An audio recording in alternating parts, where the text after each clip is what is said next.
Shalom saudara-saudara yang terkasih dalam Tuhan Yesus Kristus, selamat pagi. Renungan kita pada hari ini diambil dari Rut pasal yang pertama ayat 1 sampai yang ke-18. Judul renungan kita pada hari ini adalah Uji Kesetiaan. Setelah melahirkan anak keempat, istri Pak Suyatno tiba-tiba lumpuh total. Setiap hari Pak Suyatno membersihkan kotoran, memandikan, menyuapi, dan mengangkatnya kembali ke tempat tidur. Sebelum berangkat bekerja, istrinya didudukkan di depan televisi supaya dia tidak kesepian. Pak Suyatno selalu mengajak istrinya berbincang walaupun dia tahu istrinya hanya bisa memandang tanpa sedikit pun menanggapi. Hal itu pun sudah cukup membuat Pak Suyatno senang. 25 tahun Pak Suyatno menunjukkan kesetiaannya sambil membesarkan keempat anaknya. Tidak pernah sedikit pun Pak Suyatno mengeluh, bahkan dia tidak mengizinkan ketika anak-anaknya ingin menjaga ibunya.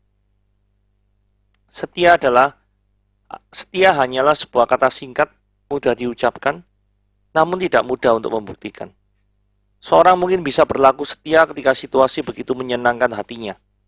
Tetapi bagaimana jika situasinya berubah menjadi begitu buruk? Apakah dia akan tetap setia? Apakah kita setia pada suami atau istri kita? Seperti janji yang pernah kita ucapkan di hadapan Tuhan? Apakah kita setia pada Tuhan seperti komitmen kita mula-mula? Ketika situasi tidak menyenangkan, pada akhirnya kesetiaan itu akan terbukti. Naomi sudah sangat tua, kehilangan segalanya, dan hidupnya begitu pahit. Itulah sebabnya dia meminta Rut, menantunya itu pergi, meninggalkannya. Tetapi Rut menolaknya. Rut tetap konsisten dengan komitmennya untuk menemani, mengikuti, dan merawat mertuanya itu. Sepahit apapun situasinya. Apakah kita memegang erat komitmen kesetiaan kita? Kesetiaan kita belumlah teruji pada saat situasi berjalan baik. Justru di saat-saat terburuklah akan terbukti apakah kita adalah orang yang setia. Oke, pembahasan kita adalah memahami skenario Tuhan yang tersembunyi atas hidup kita, gitu ya. Rut pasal yang pertama. Pada zaman para hakim memerintah ada kelaparan di tanah Israel, lalu pergilah seorang dari Betlehem Yehuda beserta istrinya dan kedua anaknya laki-laki ke daerah Moab untuk menetap di sana sebagai orang asing. Nama orang itu adalah Elimelek, nama istrinya Naomi, dan nama kedua anaknya Mahlon dan Kilion. Semuanya orang-orang Efrata dari Betlehem Yehuda, dan setelah sampai ke daerah Moab, diamlah mereka di sana. Kemudian matilah Elimelek suami Naomi sehingga perempuan itu tertinggal dengan kedua anaknya. Keduanya mengambil perempuan Moab, dan yang pertama bernama Orpa, yang kedua bernama Rut, dan mereka diam di situ kira-kira 10 tahun lamanya. Lalu matilah juga keduanya, yaitu Mahlon dan Kilion, sehingga perempuan itu kehilangan kedua anaknya dan suaminya. Kemudian berkemaslah dia dan kedua menantunya, dia pulang dari daerah Moab, sebab di daerah Moab ia mendengar bahwa Tuhan telah memperhatikan umatnya dan memberikan makanan kepada mereka. Maka berangkatlah dia dari tempat tinggalnya itu bersama-sama dengan kedua menantunya, sehingga ketika mereka sedang di jalan untuk pulang ke tanah Yehuda, berkatalah Naomi kepada kedua menantunya itu, "Pergilah, pulanglah masing-masing ke rumah ibunya. Tuhan kiranya menunjukkan kasih-Nya kepadamu, seperti yang kau tunjukkan kepada orang yang telah mati itu dan kepadaku. Kiranya atas karunia Tuhan kamu telah mendapatkan tempat perlindungan masing-masing di rumah suaminya." Lalu diciumnyalah mereka, tetapi mereka menangis dengan suara keras dan berkata kepadanya, "Tidak, kami ikut dengan engkau pulang kepada bangsamu." Tapi Naomi berkata, "Pulanglah, anak-anakku, mengapa kamu turut dengan aku?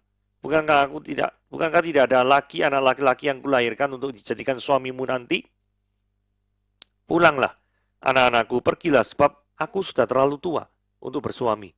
Seandainya pikirku ada harapan bagiku, dan sekalipun malam ini aku bersuami, bahkan sekalipun yang aku masih melahirkan anak laki-laki, masakan kamu menanti sampai mereka dewasa? Masakan karena itu kamu harus menahan diri dan tidak bersuami? Janganlah kiranya demikian, anak-anakku. Bukankah lebih pahit yang aku alami daripada kamu? Sebab tangan Tuhan terancung terhadap aku." Menangis pula mereka dengan suara keras. Lalu Orpa mencium mertuanya itu minta diri, tetapi Rut tetap berpaut kepadanya. Berkatalah Naomi, "Telah pulang iparmu pada bangsanya dan kepada para allahnya. Pulanglah mengikuti iparmu itu." Tetapi kata Rut, "Janganlah desaku meninggalkan engkau dan pulang dengan tidak mengikuti engkau. Sebab kemana engkau pergi, di situ jugalah aku pergi. Dan di mana engkau bermalam, di situ jugalah aku bermalam.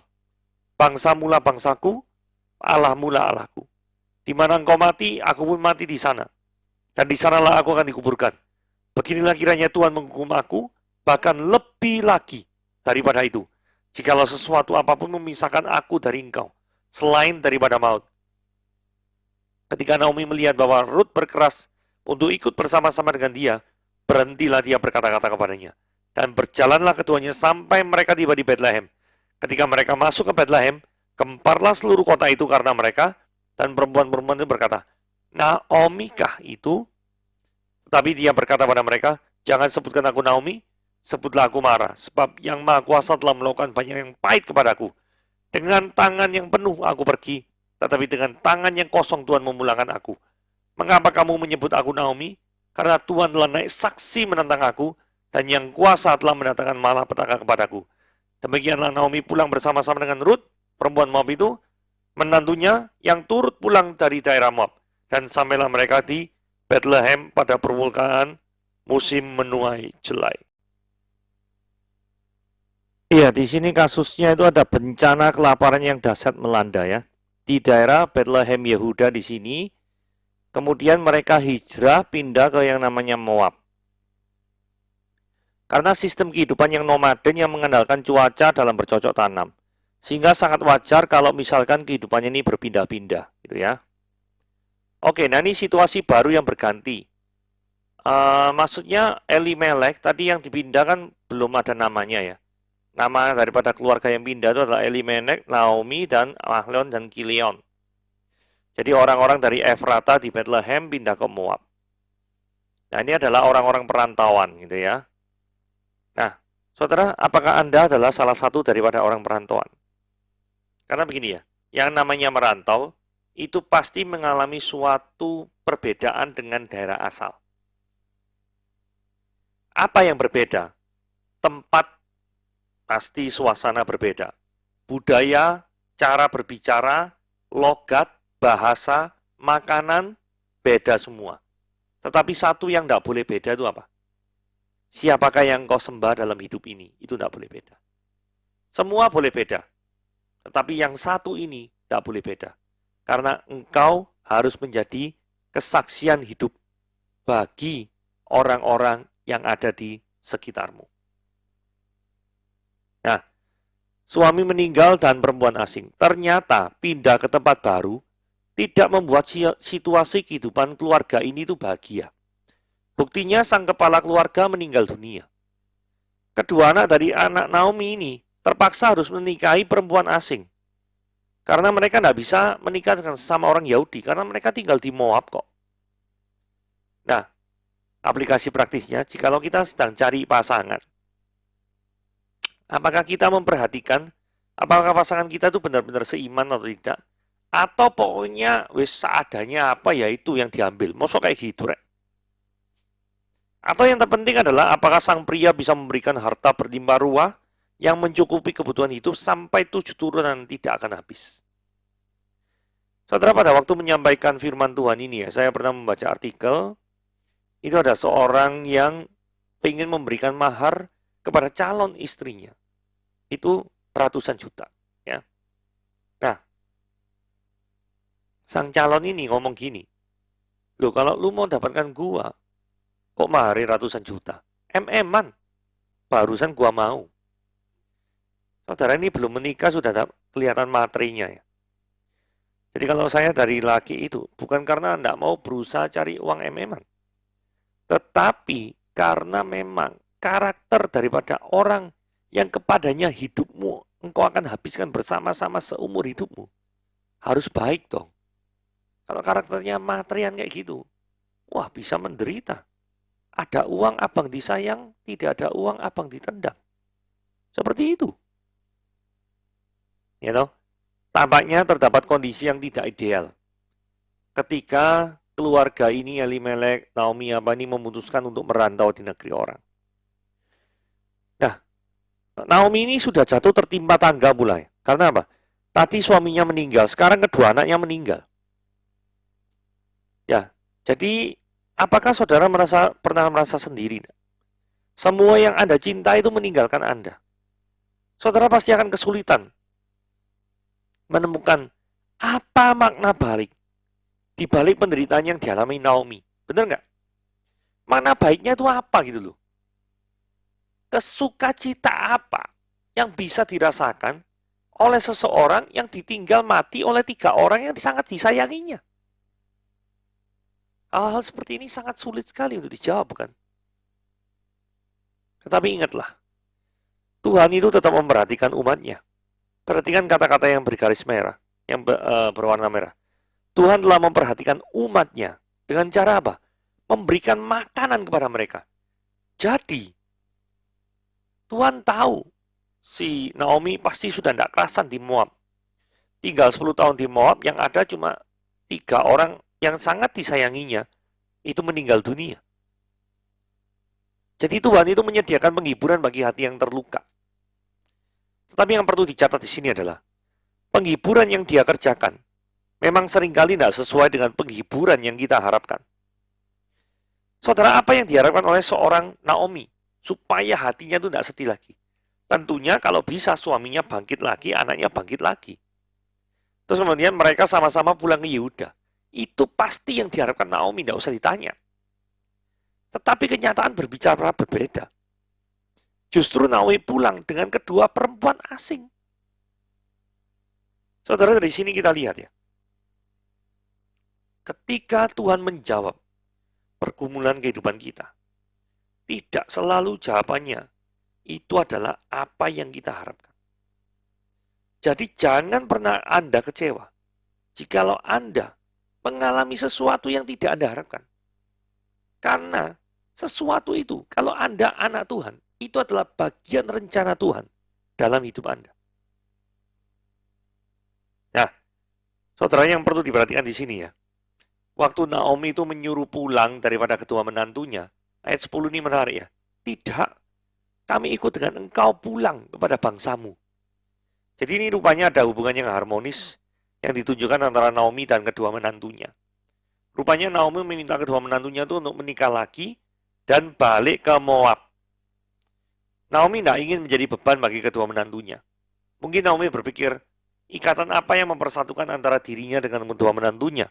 Karena anaknya toh sudah meninggal dunia. Nah, ini adalah sikap Naomi yang harus dihindari. Naomi ngomong sama Ruth, telah pulang iparmu, yaitu Orpa itu ya, kepada bangsanya dan para allahnya. Pulanglah mengikuti iparmu itu. Tuh, kenapa kok sikap ini tidak perlu dicontoh? Bahkan tidak boleh dicontoh. Karena Ruth itu sudah percaya Yehova. Ketika Ruth ini jadi menantunya Naomi. Kok sekarang Naomi minta di tengah kestresannya, itu minta Ruth itu kembali kepada bangsanya dan menyembah Allah yang lain. Jadi ini sikap orang yang tidak memperdulikan kerohanian orang lain. Dalam hal ini kerohanian menantunya. Apakah sebegitu berat ya penderitaan Naomi, sehingga dia tidak lagi memiliki pemikiran yang benar? Untunglah Ruth tetap berpaut kepada Naomi. Ruth ini kok tahu sudah jadi orang percaya. Karena Ruth ngomong gini ya, bangsamu bangsaku, Allahmu Allahku. Ini keren. Ada satu kesatuan antara Ruth dan Naomi. Bahkan Ruth tuh rela meninggalkan kebangsaannya dan mengikuti kebangsaan Naomi. Jadi memang benar, ada keterikatan yang sangat-sangat erat antara Ruth dan Naomi. Saudara, kalau kita pelajari keikatan erat ini, dan bagaimana Ruth itu mau meninggalkan bangsanya, saya tiba-tiba teringat, setiap orang percaya, kalau mau masuk ke dalam hidup yang baru, dia harus melepaskan diri dari kehidupan yang lama. Kehidupan yang berdosa itu laksana Ruth meninggalkan Moab. Anda harus meninggalkan Moabmu terlebih dahulu. Dan baru Anda bisa masuk ke tanah perjanjian. Anda tidak mungkin bisa masuk ke tanah perjanjian tanpa Anda meninggalkan Moab. Anda juga tidak mungkin bisa mengalami kehidupan baru bersama-sama dengan Tuhan kalau Anda tidak memiliki kerelaan untuk meninggalkan kehidupan lamamu. Kegagalan orang untuk hidup dalam Tuhan adalah orang tersebut tidak mau melepaskan kehidupan lamanya dan tidak mau menjalani kehidupan barunya dengan sepenuh hati mereka. Saudara, Naomi ngomong gini, janganlah sebut aku Naomi, sebutlah aku Mara. Sebab yang Maha Kuasa telah melakukan banyak yang pahit kepadaku. Jadi artinya marah itu pahit. Artinya Naomi itu menyenangkan. Jadi Naomi menganggap namanya itu tidak sesuai dengan nasibnya. Sehingga dia tuh merasa perlu untuk mengganti namanya sendiri. Pertanyaannya, benarkah Naomi itu cuma mendapatkan yang pahit dari Allah? Saudara, ini kunci dari semuanya ya. Perhatikan ini baik-baik. God's skenario. Naomi bilang gini, dengan tangan yang penuh aku pergi, tapi dengan tangan yang kosong Tuhan memulangkan aku. Naomi menilai peristiwa yang dia alami itu berfokus pada diri sendiri. Dia ngomong lagi yang berwarna biru. Tuhan naik saksi menentang aku, dan yang Maha Kuasa telah mendatangkan malapetaka kepadaku. Nah, Naomi tidak bisa melihat bahwa dia sedang membawa perempuan asing yang bernama Ruth, perempuan Moab. Nah, apa pentingnya Ruth? Adanya Ruth itu nanti, dia akan menikah dengan Boas dan akan menurunkan Isai yang adalah ayah daripada Daud. Dari Daud inilah akan lahir Mesias. Lalu hubungannya apa dengan Ruth? Berarti nenek moyang daripada Mesias itu ada dari bangsa asing. Bukan murni daripada bangsa Yehuda sendiri. Artinya, Yesus Kristus datang ke dunia ini untuk menjadi tebusan bagi seluruh bangsa, banyak bangsa. Bukan untuk bangsa Yahudi saja. Memang kita tidak bisa memaksakan Naomi melihat perkara-perkara seperti ini. Tetapi setidaknya yang perlu kita pelajari adalah ketidakmengertian kita terhadap sesuatu hal. Itu tidak boleh menjadikan kita itu ngejudge Tuhan berdasarkan ketidakmengertian kita itu tadi. Karena kemampuan Naomi untuk melihat rencana Tuhan itu pasti tidak seperti ketika kita sedang membaca ini. Karena Naomi melihatnya kehidupannya itu secara parsial. Yang dia tahu, suaminya meninggal, anak lakinya meninggal, dan kalau bisa, sudah dia itu mau sendiri, mungkin dia mau mati saja, daripada menyusahkan dua menantunya. Itu yang dia tahu. Tetapi Naomi tidak sadar, ketika di dalam keinginannya untuk kembali ke tanah daripada perjanjian, ke tanah daripada Yehuda, ternyata Naomi membawa seorang yang bernama Ruth yang akan menjadi akhirnya akan menjadi nenek moyang daripada Yesus Kristus. Poin pentingnya begini ya, ketika engkau tidak mengerti apa yang terjadi dalam hidupmu, dan ketika apa yang terjadi dalam hidupmu itu sangat buruk, perhatikan, itu adalah God's skenario. Itu adalah skenario Tuhan. Mungkin Anda adalah sebagian kecil daripada pasal yang memang Tuhan ingin gunakan untuk sesuatu yang lebih besar, yang mungkin kau tidak sedang pahami. Naomi tidak memahami adanya Mesias yang akan turun dalam wujud Yesus Kristus. Naomi tidak akan ngerti. Tetapi di dalam ketidakmengertiannya, kalau kita tidak mau menyerahkan ketidakmengertian kita kepada Tuhan, maka yang terjadi adalah seperti Naomi, bersungut-sungut, memandang Tuhan itu adalah bersaksi menentang aku, padahal Tuhan sedang menggunakan kehidupan Naomi yang malang itu untuk menurunkan Mesias. Saudara, kemampuan kita untuk menilai sesuatu itu terbatas. Tetapi janganlah karena keterbatasan kita memberikan penilaian yang salah terhadap Tuhan kita. Tuhan Yesus memberkati.